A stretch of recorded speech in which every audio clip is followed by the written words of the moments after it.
حضرت ابراہیم کی قربانی بھی قرآن نے بیان کی۔ بات کہاں سے شروع ہوئی؟ جناب ابراہیم نے دعا مانگی، ربی حب لی من الصالحین، اے اللہ مجھے صالح بیٹا عطا فرما۔ اولاد کی طلب صرف ماں کو نہیں ہوتی، باپ کو بھی بڑی ہوتی ہے۔ یہ الگ بات ہے، بچے سپورٹر ماں کے ہوتے ہیں، باپ کو بھی بڑی طلب ہوتی ہے۔ ربی حب لی من الصالحین، اللہ مجھے صالح اولاد عطا فرما۔ پہلے دعا مانگی، رب فرماتا فبشرناہ بغلام حلیم، ہم نے انہیں عقل مند بیٹے کی خوشخبری عطا فرمائی۔ انہوں نے صالح بیٹا مانگا، اللہ نے حلم والا بیٹا عطا کیا۔ بیٹا مل گیا۔ فلما بلغ معہ السعی، پھر جب بیٹا ان کے ساتھ کام کرنے کے قابل ہو گیا، بندہ رات کو تھکا ماندہ گھر آئے نا تو بیٹا تھوڑا سا بڑا ہو جائے تو اس کو چارپائی پہ لیٹا دے کے ابا بڑا راضی ہوتا ہے۔ چلے زیادہ شاعروں نے شان اماں کی لکھی ہیں، اس میں شک کوئی نہیں، انہوں نے نہیں ابا کی طرف توجہ دی، ان کی مرضی ہے، تو زیادہ باتیں اماں کے حق میں ہوئیں، پر باپ اور بیٹے کا پیار، بیٹے اور باپ کا پیار، اگر یہ آیتیں قرآن پاک کی کبھی سمجھ میں آ جائیں تو شاید عشق کی ساری داستانیں ختم ہو جائیں۔ بیٹا بھی اپنے باپ سے بڑا ہی پیار کرتا ہے، باپ بھی اپنے بیٹے سے بڑا ہی۔ یہ دعا حضرت ابراہیم نے مانگی، یا اللہ صالح بیٹا دے۔ اللہ نے پھر کہا کہ میں نے خوشخبری دی حلم والے بیٹے کی، فلما بلغ معہ السعی، پھر بیٹا جب ساتھ چلنے کے قابل ہو گیا، قال یا بنی انی ارا فی المنام، کہا اے بیٹے میں نے خواب دیکھی ہے، کیا؟ انی اذبحک، میں تجھے ذبح کر رہا ہوں، فانظر ماذا تری، بیٹے تیری رائے کیا ہے؟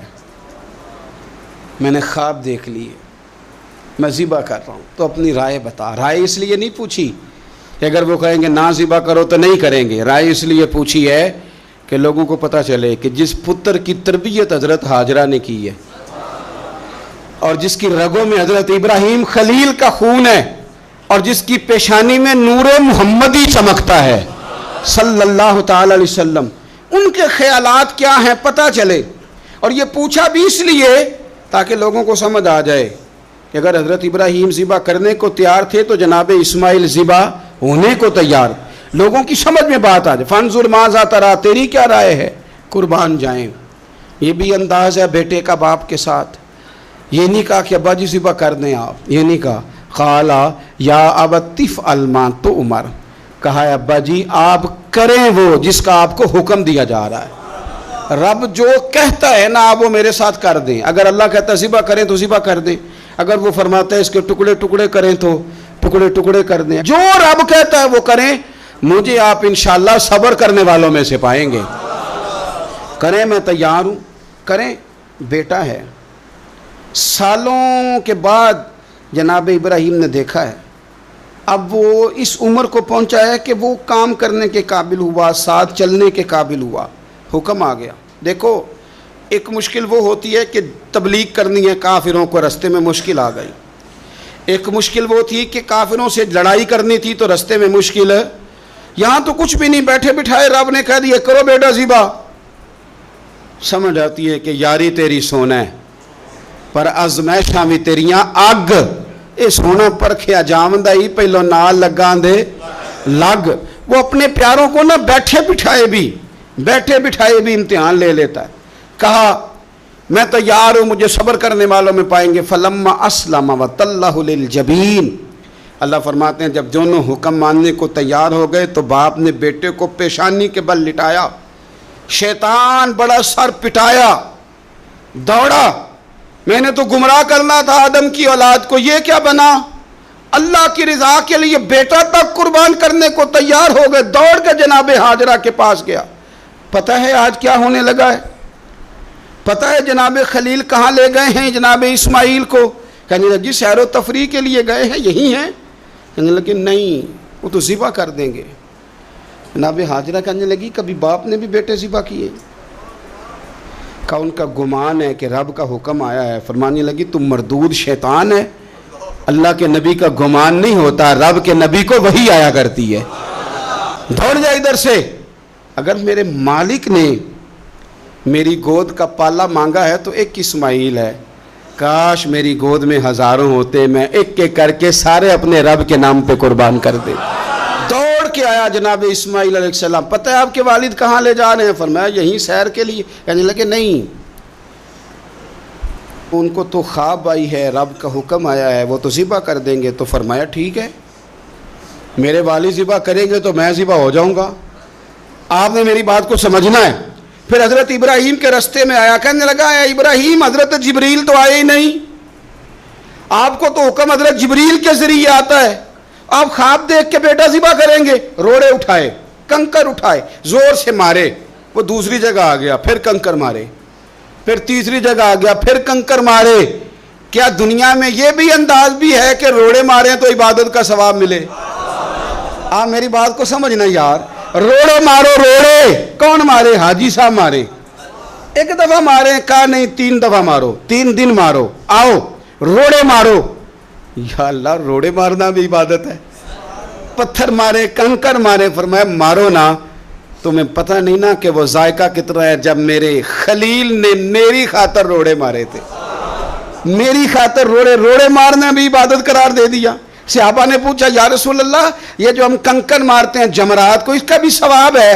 فرمایا یہ تو تمہیں میزان عمل میں قیامت کے دن پتہ چلے گا نا اجر کتنا ہے، یہ تمہیں تب پتہ چلے گا۔ روڑے مارے حضرت ابراہیم خلیل نے، فلما اسلم وتلہ للجبین، دونوں تیار ہو گئے، باپ نے بیٹے کو پیشانی کے بل لٹایا۔ مفسرین کہتے ہیں خود کہا تھا جناب اسماعیل نے، ابا جی سیدھا لٹا کے ذبح نہ کرنا، ہو سکتا ہے چہرہ دیکھیں تو آپ سے چھری نہ چلائی جا سکے، آنکھوں پہ پٹی باندھ لو، مجھے الٹا کر کے لٹا لو اور میرے ہاتھ پیر باندھ لو۔ بیٹے وہ کیوں؟ کہا آپ والد ہی نہیں، پیغمبر بھی، پیغمبر بھی جد الانبیاء، ابو الانبیاء ابراہیم خلیل۔ ایسا نہ ہو کہ میں موت آتے وقت تڑپوں تو کچھ خون اڑے، تو میں اللہ کے نبی کی بے ادبی نہیں کرنا چاہتا، مجھے ذرا باندھ لے۔ باپ نے بیٹے کو باندھا، چھری پکڑ لی اور گردن پہ چلائی، فلما اسلم وتلہ للجبین۔ آپ کبھی مزہ تو لے ان آیتوں کا، دونوں تیار ہو گئے، باپ نے بیٹے کو گردن کے بل لٹا لیا، وَنَادَيْنَاهُ أَن يَا إِبْرَاهِيمُ، رب فرماتے ہیں ہم نے آواز دی اے ابراہیم۔ آپ کبھی دیکھیں کوئی بندہ کام کر رہا ہو تو پیچھے سے کوئی دیکھنے والا آواز، او ٹھہرنا ٹھہرنا ٹھہرنا، ذرا مزہ لے، وَنَادَيْنَاهُ أَن يَا إِبْرَاهِيمُ، اللہ فرماتے ہیں ہم نے آواز دی اے ابراہیم، قد صدقت الرؤیا، آپ نے تو خواب سچ کر دکھایا ہے، اے ابراہیم آپ نے تو خواب سچ کر دکھایا، اِنَّ كَذَلِكَ نَجْزِي الْمُحْسِنِينَ، ہم اسی طرح نیکوں کو بدلہ دیتے ہیں، اِنَّ هَذَا لَهُوَ الْبَلَاءُ الْمُبِينُ، بے شک یہ بڑی آزمائش تھی، بے شک یہ کھلی آزمائش تھی۔ میں نے کہا تھا قرآن کی آیتوں کا بھی مزہ لیا کرے، یہ کھلی آزمائش تھی۔ جب آزمائش لینے والا کہتا ہے آزمائش کھلی تھی اور دینے والے نے سچ کر دکھائی، تو پھر حضرت ابراہیم کی شان دیکھی نا کتنی بلند ہے۔ لینے والا کہتا ہے آزمائش کھلی تھی، وَفَدَيْنَاهُ بِذِبْحٍ عَظِيمٍ، اور ہم نے انہیں بچا لیا فدیے میں عظیم ذبیحہ دے کر۔ اللہ نے نا پھر دمبا بھیجا جنت سے، حضرت ابراہیم نے چھری چلا دی تھی، روکی کوئی نہیں، چھری چلا دی، اور جب پوری طرح ذبح ہو گیا تو آنکھیں کھولی تو آپ نے دیکھا کہ نیچے دمبا ذبح ہوا پڑا ہے اور جناب اسماعیل دور کھڑے مسکرا رہے ہیں۔ تو حضرت ابراہیم کی زبان سے نکلا اللہ اکبر، اللہ اکبر۔ آپ کی بات سن کے جناب اسماعیل بھی پکارے اللہ اکبر، اللہ اکبر۔ یہ لفظ سنے تو حضرت جبریل بولے، کہنے لگے لا الہ الا اللہ واللہ اکبر۔ جب انہوں نے یہ کہا تو حضرت سیدنا ابراہیم پھر بولے، کہنے لگے اللہ اکبر وللہ الحمد۔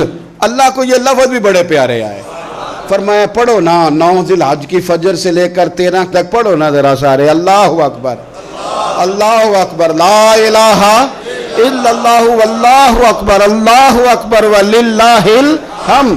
فرمایا یہ پڑھتے رہو۔ انہوں نے پڑھے تھے مل کے تو مجھے بڑے پیارے لگے۔ فرمایا ہم نے انہیں بچا لیا ایک فدیہ، عظیم فدیہ دے کے، وَتَرَكْنَا عَلَيْهِ فِي الْآخِرِينَ، اور ہم نے ان کے ذکر کو چھوڑا ہے آنے والوں کے لیے۔ کیا لفظ ہے قرآن کے، قربان ہونے کو دل کرتا ہے. یہ بات بیان کر کے پتہ کیا فرمایا؟ رب نے فرمایا خدا خود میر مجلس بود، رب کریم نے فرمایا. کیا فرمایا؟ فرمایا سلام علی ابراہیم. قربان جائیں، سلام علی ابراہیم. کیا بات کہاں ختم ہو رہی ہے، کہاں پہنچ رہی؟